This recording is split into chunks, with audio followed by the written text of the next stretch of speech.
Last week, I got on the subway here in New York, and as the doors closed with a chime, my entire body clenched, waiting to see, am I going to have a panic attack again? About a year ago, I was riding the train home from a ceremony I'd just conducted on the Upper West Side. It was a Saturday night. The train was packed. Suddenly, somewhere in a tunnel in Midtown Manhattan, we stopped. Now, trains stop briefly all the time, so we waited a minute, 2 minutes, 5 minutes, nothing. We were crammed into this sealed metal car, frozen a couple dozen feet underground. Now, I have pretty severe PTSD, so my limbic system can be a little vulnerable. I ended up stuck on that train underground for an hour. Thanks to a very kind stranger next to me, I managed not to have a full-blown panic attack, but the experience traumatized me, and since then, whenever I get on a train, I start to panic.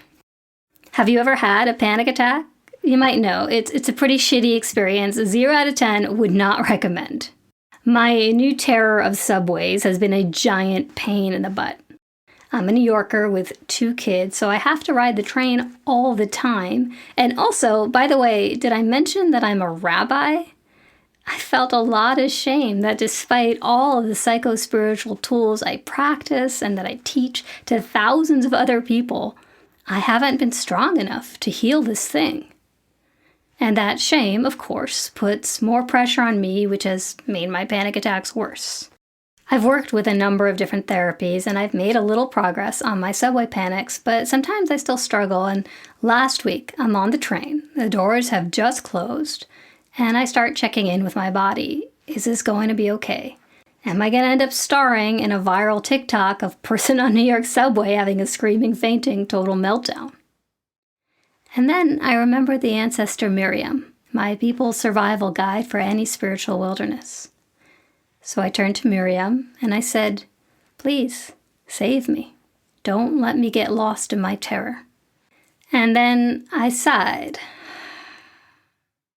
because I know that Miriam can't save me. Miriam doesn't save people.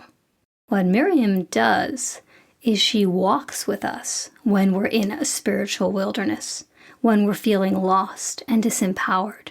She walks beside us. She bears witness to our experience. She loves us, nourishes us, offers wisdom to help us take the next step and then the next through the wilderness.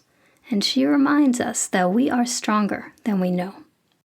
So I turned to Miriam again and I said, please, Mora Miriam, survival guide Miriam, be with me in this suffering.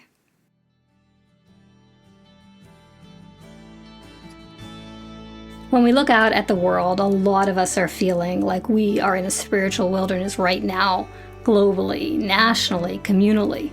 And plenty of us have pockets of spiritual wilderness in our personal lives, be it a struggle with panic attacks, or anxiety, or depression, or difficulties with finances, or career, or health, or relationships, or something else. The wisdom of Miriam is Kabbalah, part of the mysterious, mystical tradition of the Jewish people.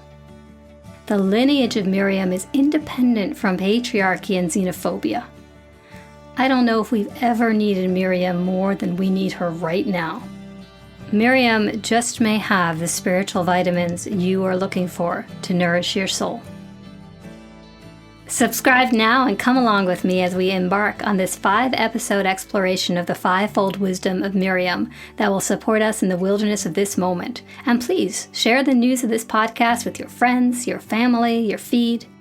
I'm Jericho Vincent, your local feminist, trans, Kabbalistic rabbi, and I'm so excited to take this trip with you, guided by the ancestor Mora Miriam. This is a survival guide for a spiritual wilderness. I'll see you on the path.